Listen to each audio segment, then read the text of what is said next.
তিনি সত্য কথা বলেননি এবং বহু অডিও ভিডিও এখন কিন্তু ভাইরাল হচ্ছে যে উনি কিভাবে ওবায়দুল কাদের সাহেবকে কিভাবে অন্যান্য পুলিশ কর্মকর্তাদের সাথে এই আন্দোলনকে দমন করার জন্য কিভাবে ভায়োলেন্ট হতে বলেছেন, কিভাবে সহিংস হতে বলেছেন, তার প্রমাণ আমরা এখন পাচ্ছি। এবং তিনি এই ইয়েকে দমন করার জন্য, এই আন্দোলনকে দমন করার জন্য তিনি আইন শৃঙ্খলা বাহিনীর মানে প্রধান ব্যক্তিদের সাথে ডেকেও তিনি ভৎসনা করেছেন দুই একজনকে, যে অমুক যদি পারে, পুলিশ যদি পারে, র্যাব যদি পারে, তাহলে আপনি পারবেন না কেন? এগুলো তো সমস্ত এসেছে, কারণ যিনি প্রধান ব্যক্তি তিনি তো ক্ষমতা আঁকড়ে ধরে আছে।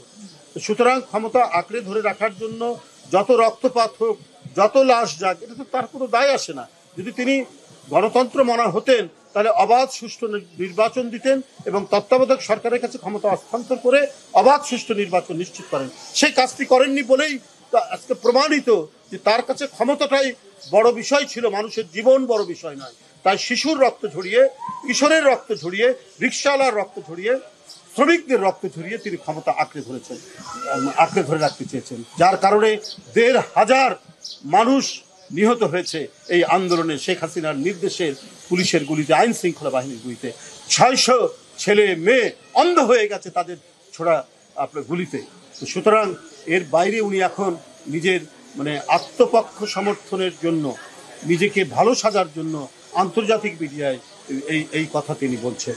সুতরাং আইনে না, আমি রায় তো সেটা বিচারের ব্যাপার, আদালতের ব্যাপার, আমি তো সেই ব্যাপারে আগাম করতে পারি না। সেটা রায় হওয়ার পর সেটা আমরা বলবো, কিন্তু আমি এখন আদালতের কি বলে সিদ্ধান্তের আগে আমি কোনো কথা বলবো না। তবে মানুষ যেটা মনে করে, জনগণ যেটা মনে করে, অপরাধ যিনি করেছেন তার শাস্তি হওয়া উচিত।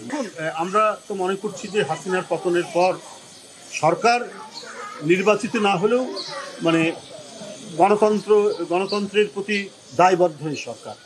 তো সেই সরকারের কাছে অনেকে দাবি জানাতেই পারেন, কথা বলতেই পারেন।